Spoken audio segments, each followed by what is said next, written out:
朋友们早，昨天喝了点酒啊，把车放到单位了，其实没有开回来啊。大家不要说我酒驾。今天咱们打个出租车啊，直接去班上。车到了，把口罩戴上啊。好，走吧。啊，你说前几天必须得在车外边扫了才能上车是吧？对。那行，我赶紧戴口罩，响应规定。看到咱的小神车了。准备开到改装厂继续改车。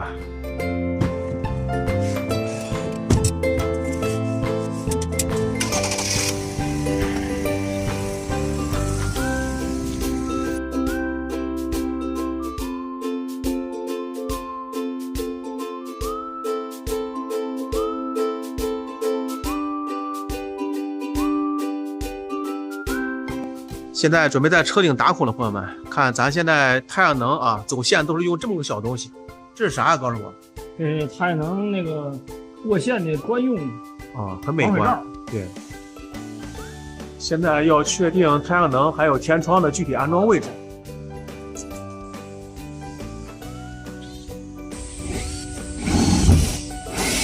装太阳能板是必须得在车顶上打孔了，这也是没有办法了。但是刚才大家也看到了，咱们用了一个小的防水槽啊，特别的美观，也是白色的，所以说粘到车顶以后啊，一个是特别美观，另外一个像光伏线束和光伏接头都可以得到一个保护，这样的话就可以把隐患降到最低，同时大大延长太阳能板线束的一个使用的寿命。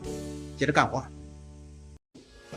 房总又给我装了一个2次散热啊，正常并联空调是不装这个风扇的，但是为了确保降温效果和蒸发器的一个效果，我们在找安装位置。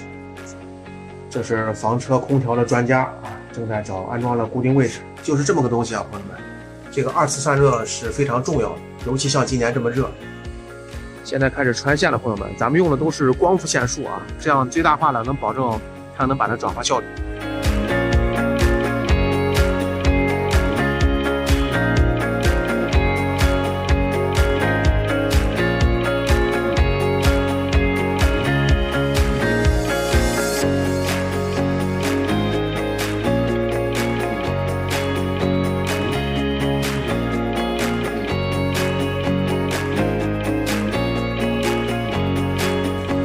看到这里，可能有很多朋友会问，你不是已经做了驻车空调并联原车空调的出风口了吗？为什么在下边还要再额外的装一套散热器和散热风扇，后边再装一个蒸发器啊？有必要跟大家解释一下，因为咱们是专业的房车改装厂，见了太多的案例了，比如说夏天逆变器高温报警啊，包括空调制冷的效果不好啊，所以说咱们也是一个尝试。2次散热的话，相对来说后边蒸发器的这种效果啊，制冷量会好很多。同时，比如说咱们坐在前面，对吧？就可以用前面的原车出风口来进行降温。如果在后边的生活区的话，就把前面的关掉，用后边的蒸发器来降温。这样的话可以达到一个比较不错的降温效果啊。大家其实在用行车空调的时候，应该也有这样一个感触。如果把前面和后边的这个风机全部打开啊，开到最大，其实车里边感觉也不是特别的凉快。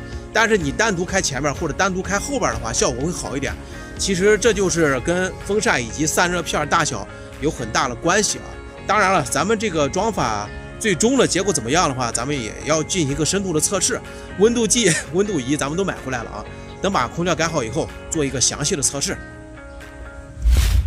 现在需要测量一下车顶伸缩太阳能板的固定骨架啊，包括这个重型滑轨的尺寸，确保合适才能安装。